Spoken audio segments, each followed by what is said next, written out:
Hello, Kennesaw Unitarian Universalist Fellowship and friends in the Houghton, Michigan area.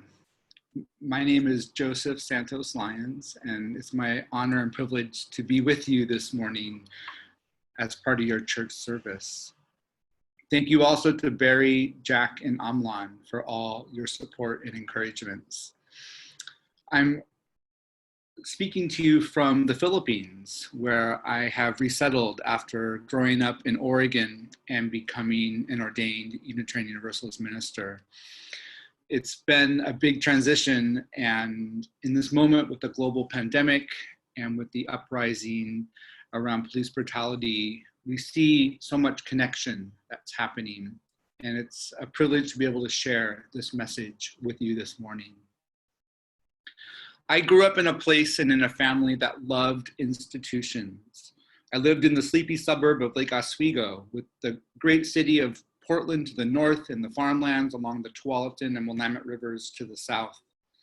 My parents fled the urban life of Portland where they grew up. They were part of that white flight in the 1960s to build a beautiful home in the woods. My sister and I attended incredible schools funded by wealthy parents. I played in parks, bicycled along bike paths, and made friends at the teen center after school. I opened my own account at the Key Bank when I was 10 years old.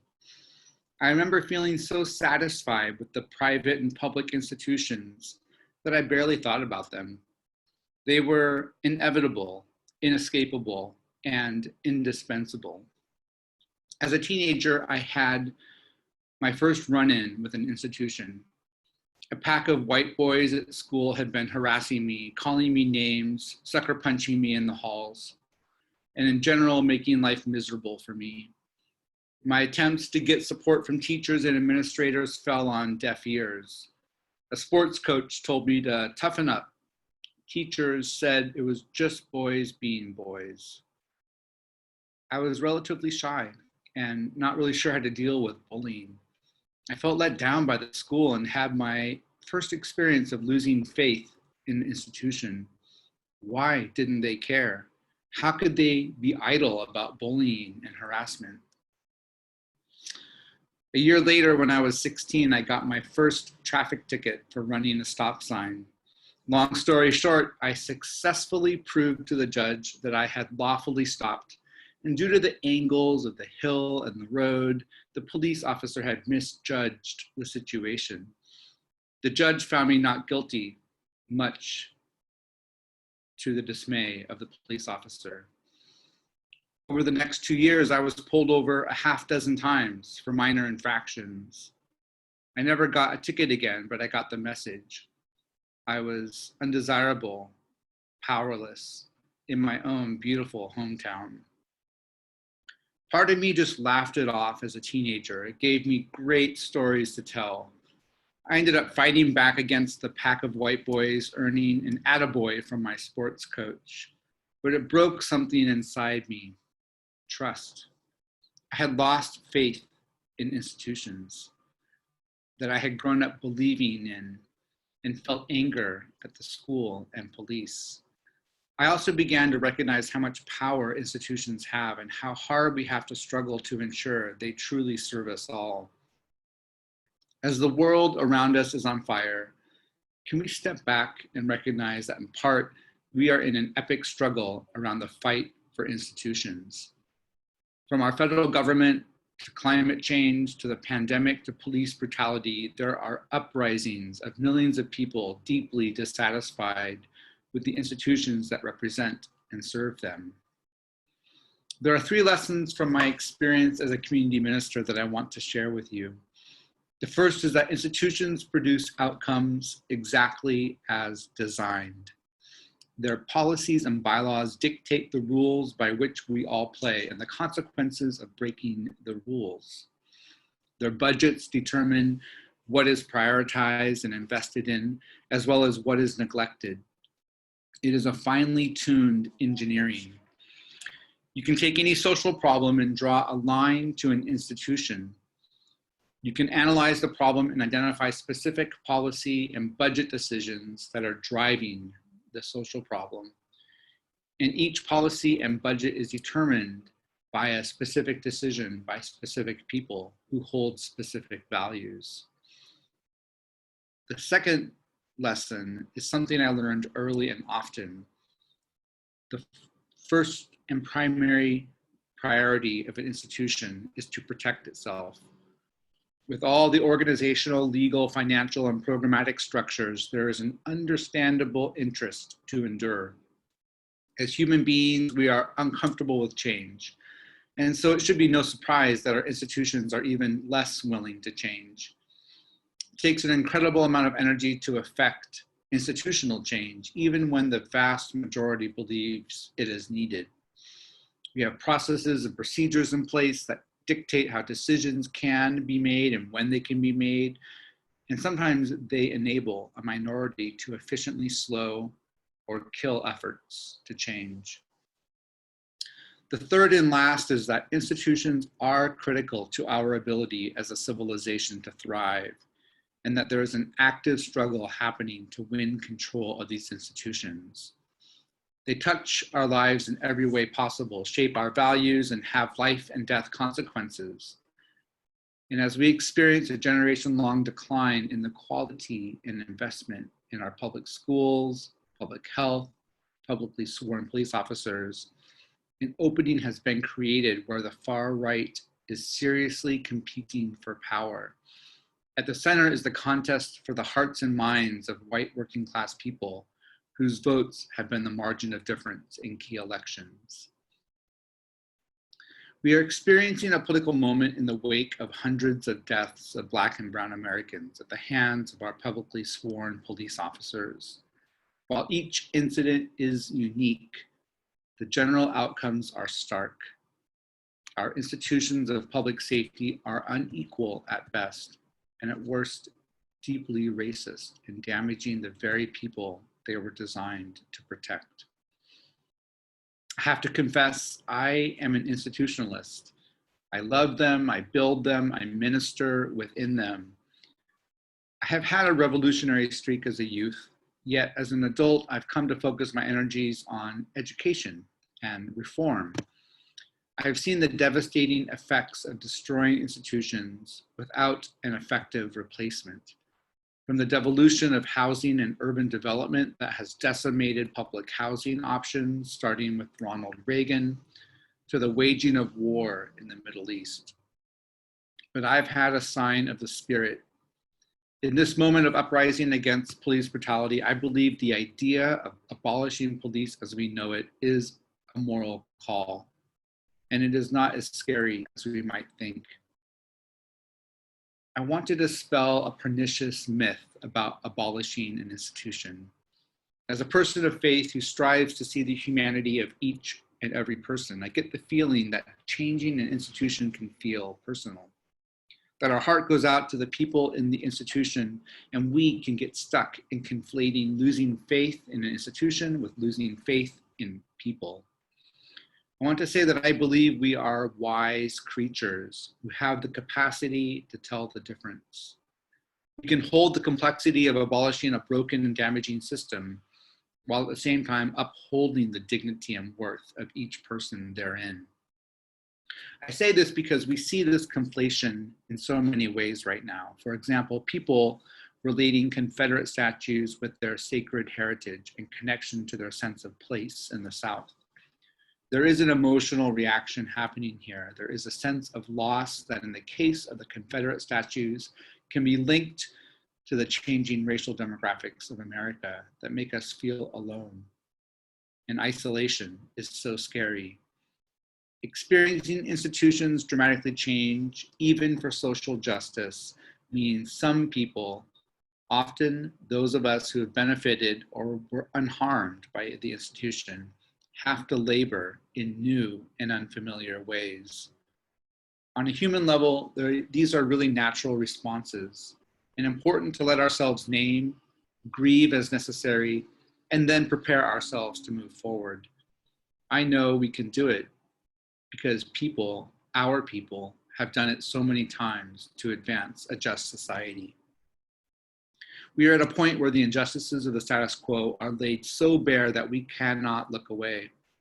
We are being called to choose. The facts are blunt as our friends at Crossroads Ministry detail. More men of color are incarcerated now than were ever enslaved by the institution of chattel slavery and under Jim Crow. There are more Black and brown men in prison than in college. And with the expansion of the criminal industrial complex and privatization of prisons, a large and profitable sector of the US economy thrives while communities of color are decimated. In my social justice ministry, we have a theory of change. After organizing to identify the issue plaguing the people, the next early step is to effectively lose faith in the institutions responsible. When enough people lose faith in institution, when they have that aha moment where they experience enough injustice or fully believe enough in the experience of injustice affecting other people, meaningful change is possible, more substantial change is possible. Of course, there's a spectrum, and right now we are firmly at one end. Losing faith means undermining the myths and stereotypes that uphold the status quo and providing a credible alternative that makes sense to ordinary people. This is happening right now. Just this week, I read how my hometown police department spent $20,000 on several varieties of chemical tear gas while cutting mental health care for our high schools. This is the time for the ultimate question: why? When we lose faith, we open ourselves up to new possibilities. We can dream and imagine, innovate and create, and now is that time. As Unitarian Universalists, we have some unique conditioning as a religious people that prepares us. On the one hand, we have outsized influence in institutions, in general due to our highly educated, professional, and white constituency. We are the liberal wing of the controlling class, with a disproportionate amount of power, despite our relatively small size. We have a stake in the status quo with housing and retirement funds, and run the risk of indiscriminately overprotecting institutions as a result. On the other hand, and more profoundly, we are a people of faith who have evolved from challenging the orthodoxy of institutions. We reject dogma and endorse uncertainty. We do not indiscriminately accept what we have inherited. We are a covenanting faith who celebrate the ideals of beginning again, of breaking and remaking our vows, of living on the edge of new ways of being together as a community. We affirm and promote our spiritual growth, that ongoing practice of living our values. It is these aspects that give us courage and stamina for what lies ahead. Abolish the police, and the more moderate reformist but still important notion of defund the police are calls to reimagine and recreate our institutions of care that keep us all safe.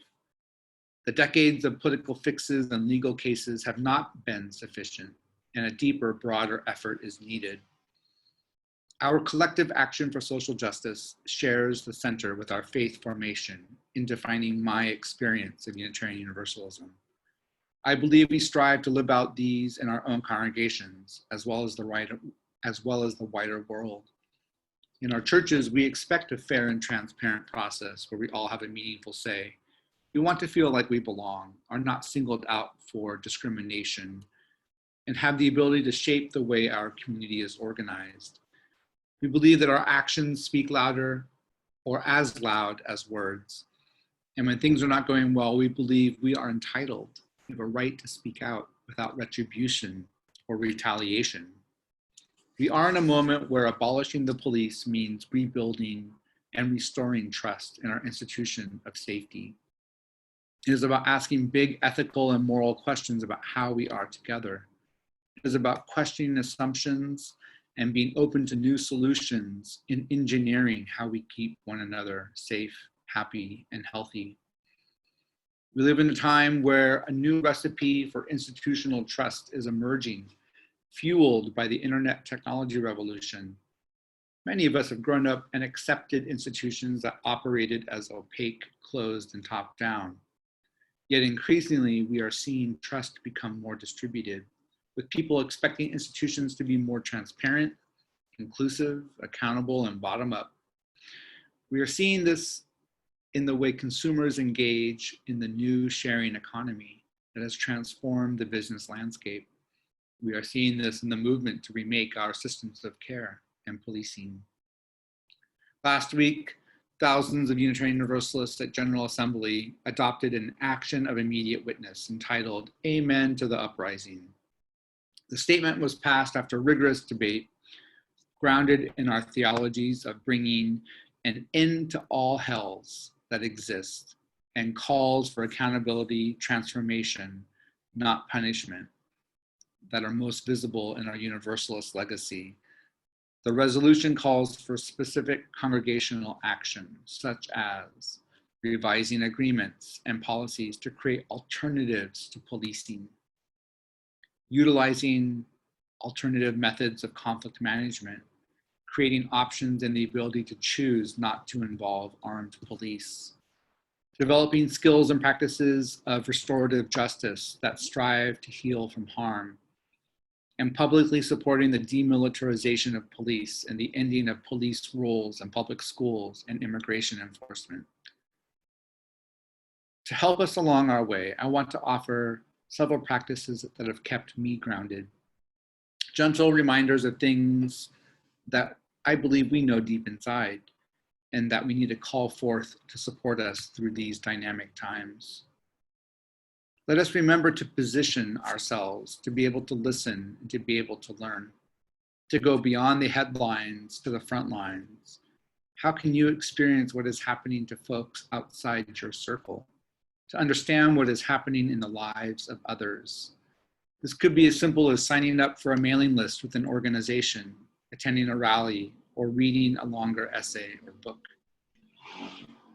Second is to let us find a buddy or two, to form that more intimate community where we can have frank conversations to stay informed, sharpen our analysis, and build confidence to be more engaged. This can be also a place to come to terms with the loss and grief we may be experiencing. Our churches are excellent places to start. Invest in building your informal networks, and also be open to the invitation that might come from your friends to participate. Lastly, let us offer concrete support to those on the front lines, for the work of change is incredibly taxing. Let us not buy into the dehumanization, to the stereotyping. Your words of appreciation, your contributions of time and treasure, your presence side by side can mean so much and be the difference between burnout and thriving. As I look ahead into the future, we are still in for a rough ride, friends. We need each other more than ever. I believe we will be losing faith in remaking institutions for a long while to come. We are only at the beginning, and we must prepare for the long haul. Blessings on each of you for your presence, your attention, and your care. May you find new ways to be meaningfully engaged. May you share your wisdom and blessing with the world. Amen.